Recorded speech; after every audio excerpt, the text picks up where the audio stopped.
नमस्कार प्रिय दर्शकों, आप देख रहे हैं ज्योतिष मंत्र। प्रिय दर्शकों, आज भगवान शिव के एक विशेष शक्तिशाली साबर तांत्रिक मंत्र की चर्चा है। साबर इसलिए क्योंकि ये मंत्र साबर ही है, और तांत्रिक इसलिए तांत्रिक मंत्रों की भांति ये मंत्र अत्यंत तीव्रता के साथ अपना प्रभाव दिखाता है। कार्य किसी भी प्रकार का हो, कैसा भी हो, सर्व कार्य सिद्धि मंत्र माना जाता है।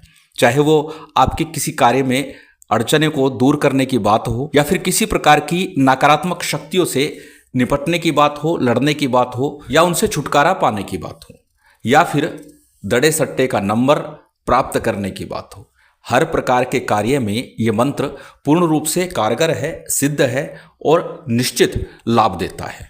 अभी तक जितने लोगों ने इस मंत्र का जप किया, सभी के पॉजिटिव रिस्पॉन्स हैं। सभी ने कहा इस मंत्र को करने के बाद हमें अच्छा लाभ प्राप्त हुआ है, और इसीलिए यह मंत्र अत्यंत तीक्ष्ण मानता हूं, क्योंकि मंत्र तो सभी चेतन होते हैं और प्रत्येक व्यक्ति के लिए अलग अलग मंत्रों का ही विधान है। ये मैं पहले भी कई बार बता चुका हूं।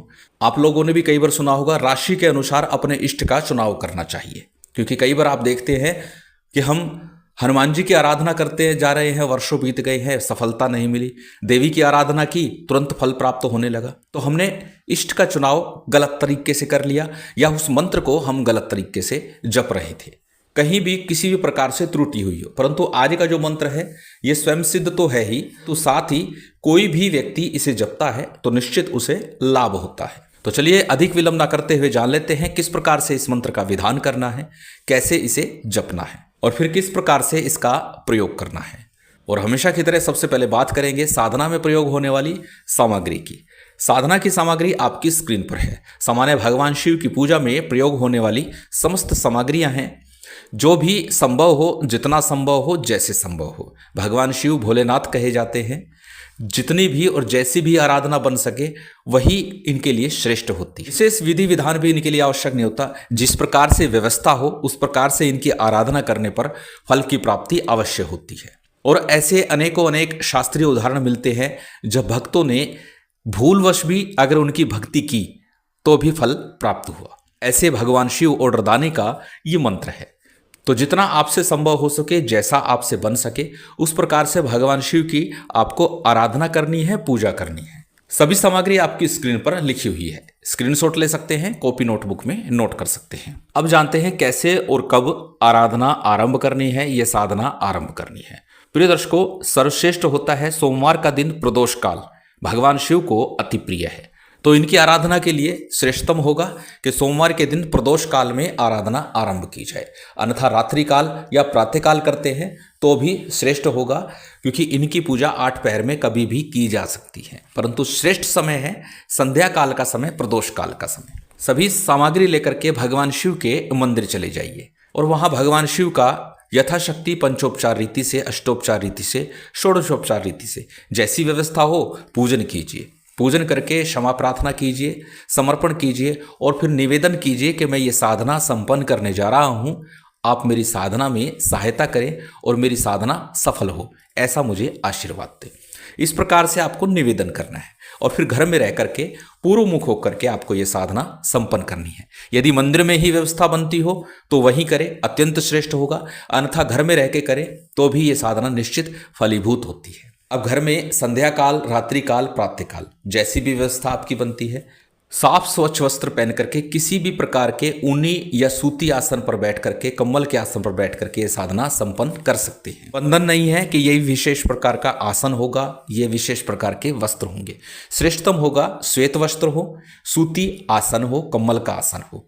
परंतु जो मिल जाए, जैसी आपकी व्यवस्था हो वो कर लीजिए। हमेशा की तरह जो भी सामग्री आपके पास है उसके अनुसार ही सबसे पहले शुद्धि आचमन करके एक दीपक प्रज्वलित कीजिए। दीप प्रज्वलित करने के पश्चात में संकल्प कीजिए किस कार्य हेतु, जैसे बताया सर्व कार्य सिद्धि के लिए है, तो एक कामना रख करके, एक कार्य अपना बोल करके संकल्प में तब ये साधना आपको करनी है। संकल्प में अपना नाम, अपना गोत्र, उस दिन का तिथिवार, नक्षत्र बोलना है, और अपनी कामना बोलनी है कि मेरा ये कार्य है, ये समस्या है, ये परेशानी है, इसके निजात के लिए, इसके समाधान के लिए मैं ये प्रयोग, ये साधना संपन्न कर रहा हूँ। संकल्प के उपरांत में संकल्प का जो जल अक्षत पुष्प आपने दाहिने हाथ में लिया हुआ है वह किसी थाली प्लेट में या गणेश जी के विग्रह के सम्मुख छोड़ दीजिए। इसके बाद में हमेशा की तरह पंचदेवों का पूजन सामान्य तौर पर आपको करना है। गणपति का, गुरु का, कुलदेव, पितृदेव, स्थान देव, पंचदेवों के पूजन के बाद में भगवान शिव का मां शक्ति सहित पूजन संपन्न करना है और उसके बाद भैरव जी का पूजन करना है। पूजन करने के उपरांत में आज का जो मूल मंत्र है इसका जप गुरु गणेश मंत्र के साथ में करना है। गणपति मंत्र के रूप में ओम गंग गणपते नमः इस मंत्र का जप कर सकते हैं या ओम गणेशाय नमः इस मंत्र का जप कर सकते हैं। प्रिय दर्शकों, जब भी कोई साधना, मंत्र, जाप इत्यादि हम करते हैं तो गुरु गणेश का वंदन, पूजन, जप अनिवार्य तौर पे करना चाहिए। तो गणेश मंत्र के रूप में ओम गंग गणपते नमः या ओम गणेशाय नमः दोनों में से जो मंत्र आप सुविधा से बोल सके उस मंत्र का जप कीजिए। इसके बाद में एक माला गुरु मंत्र की करनी है। अब यदि गुरु दीक्षा ली नहीं, गुरु है नहीं, तो फिर भगवान शिव को ही हाजिर नाजिर मानकर उन्हें गुरु जान करके उनके मंत्र ओम नमः शिवाय का जप कर लीजिए या फिर गुरु गोरखनाथ जी का मंत्र जप लीजिए ओम गुरु गोरक्षनाथाय नमः, अथवा हमारे गुरुदेव द्वारा दिया गया मंत्र ओम परम तत्वाय नारायणाय गुरुभ्यो नमः इस मंत्र का जप गुरु मंत्र के रूप में कीजिए। जब आप गणेश गुरु मंत्र का जप कर लें उसके बाद आज का जो मंत्र है, जैसे आरंभ में ही बताया, साबर मंत्र है, तो 11 बार साबर सिद्धि मंत्र का जप भी आपको अवश्य ही करना चाहिए। और ये बात बार बार बोलता हूं कि जब भी साबर मंत्रों की साधना हो तो साबर सिद्धि मंत्र का जप अवश्य कीजिए। साबर सिद्धि मंत्र आपकी स्क्रीन पर है, एक बार बोल करके बता देता हूं। गुरु सठ गुरु है वीर, गुरु साहब सुमरी बड़ी भात, सिंगी टोरो वन कहूँ मन नाऊ करतार, सकल गुरु की हर भजे, घट्टा पकड़ उठ जाग, चेत संहार श्री परमहंस। किसी सिद्ध योग में कम से कम एक माला जप करके इसे सिद्ध अवश्य कर लेना चाहिए। जब गणेश मंत्र, गुरु मंत्र, साबर सिद्धि मंत्र का जप पूर्ण कर ले, इसके बाद में आज का जो मूल मंत्र है इसकी मात्र एक माला का जप करना है। एक माला पर्याप्त है, परंतु अक्सर बोलता हूं अधिकस्य अधिकम फलम।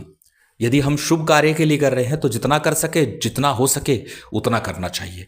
यदि आप एक माला से अधिक कर सकते हैं तो अवश्य कीजिएगा, परंतु एक माला पर्याप्त होगी। मंत्र आपकी स्क्रीन पर है, स्क्रीनशॉट ले सकते हैं, कॉपी नोटबुक में नोट कर सकते हैं। मंत्र को एक बार बोल करके बता देता हूं। मंत्र इस प्रकार है, आद अंत धरती, आद अंत परमात्मा, दोनों बीच बैठे शिवजी महात्मा, खोल घड़ा दे दड़ा, देखूं शिवजी महाराज तेरे शब्द का तमाशा। आद अंत धरती, आद अंत परमात्मा, दोनों बीच बैठे शिवजी महात्मा, खोल घड़ा दे दड़ा, देखूं शिवजी महाराज तेरे शब्द का तमाशा। अत्यंत सरल और छोटा सा ये मंत्र है और हमेशा की तरह फिर कहूंगा, पहले मंत्र को याद कीजिएगा और याद करके कंठस्थ करके ही साधना आरंभ करनी चाहिए। मात्र 11 दिन का ये विधान है, आप निश्चित ही अपने मनोकामना की कार्य की सिद्धि कर सकते हैं। जैसे पहले बताया, अधिकस्य अधिकम फलम। इस मंत्र से आपको लाभ मिल रहा है तो जितना हो सके, जितने दिन हो सके, जैसा हो सके करते रहिए। करने में क्या बुराई है, क्योंकि ये मंत्र अपने आप में श्रेष्ठ है और जिस कामना के लिए कर रहे हैं उस कामना का भी महत्व होता है कि हमारी वो कामना किस प्रकार की है। यदि ऐसी कामना है जो लंबे समय से अटकी हुई है तो उसके लिए थोड़ा समय बढ़ा सकते हैं, परंतु निश्चित मानिए कार्य सिद्धि अवश्य होगी। भगवान शिव शक्ति की कृपा आप सभी पर बनी रहे, यही कामना है और उम्मीद करता हूं आज की ये जानकारी, ये वीडियो आपको अच्छी लगी होगी। यदि अच्छी लगी हो तो कृपया लाइक कीजिएगा, शेयर कीजिएगा। यदि चैनल पर नए हैं तो सब्सक्राइब कर बेल आइकन बटन दबा दीजिएगा। जय माता दी, जय श्री राम।